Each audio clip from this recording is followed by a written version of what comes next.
হরমুজে এবার ভারতীয় জাহাজে গুলি ইরানের। দুটি ভারতীয় জাহাজ লক্ষ্য করে গুলি চালায় ইরান। রেভলিউশনারি গার্ডের হরমুজ প্রণালী পার করার সময় গুলি চালায় ইরান, এমনটাই জানা যাচ্ছে। ভারতের বাণিজ্যিক জাহাজে গুলি, ইরানের রাষ্ট্রদূতকে তলব করা হয়েছে। উদ্বেগ প্রকাশ করেছে বিদেশ মন্ত্রক। অবিলম্বে হরমুজ নিয়ে ভারতীয় জাহাজগুলোকে বের করে দেয়া হোক, ইরানের রাষ্ট্রদূতকে বার্তা বিদেশ মন্ত্রকের।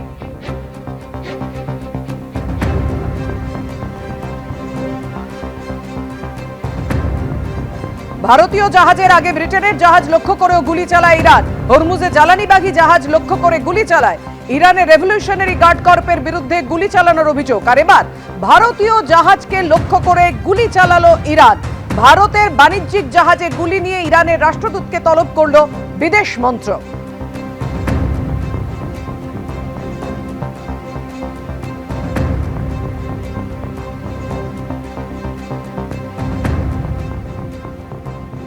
এই যে ভারতবর্ষের জাহাজের উপর অ্যাটাক, এই সুর কিন্তু এতদিন ছিল না। এর কারণ কিন্তু আমার কাছে, আমি প্রথম দিন থেকে এই ব্যাপারে চিন্তিত আছি যে একটি মানুষ যিনি পাকিস্তানের মিলিটারি হয়েও ওখানে গিয়ে মধ্যস্থতা করছেন, তিনি কিন্তু তার ভারত বিদ্বেষিতা চূড়ান্ত।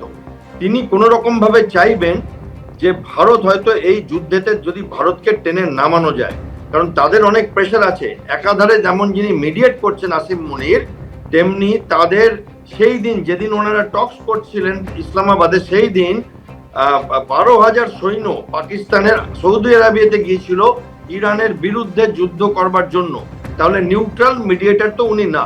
এবং পাকিস্তানের এটা চিরচিরত হয়েছে, যখনই আমেরিকার সাথে মিলে তারা কখনো কোনো সমস্যা নিজেদের মধ্যে চেষ্টা করেছে সলভ করবার, তার মধ্যে একটা অংশ তারা ভারত বিদ্বেষিতাতে ব্যবহার করেছে, সেটাতে আমেরিকাও ছাই দিয়েছে। এই মিডিয়েশনের চক্করে ভারতবর্ষ যে এখনো অব্দি এই যুদ্ধে ইরানের থেকে এবং ইসরায়েলের থেকে অত্যন্ত বন্ধুর মতো চলছিল, তাকে এই যুদ্ধে জবরদস্তি টেনে আনা হচ্ছে। কারণ যে জাহাজটি ফেরত চলে এসছে, যেটা আপনারা বলছেন, তাতে নাকি শুনছি 2 মিলিয়ন ব্যারেল ইরাকি তেল ছিল। ভাবুন যদি ওই জাহাজটাতে আগুন লেগে যেত কি হতো, এটা ইন্টারন্যাশনাল ইভেন্ট হতো।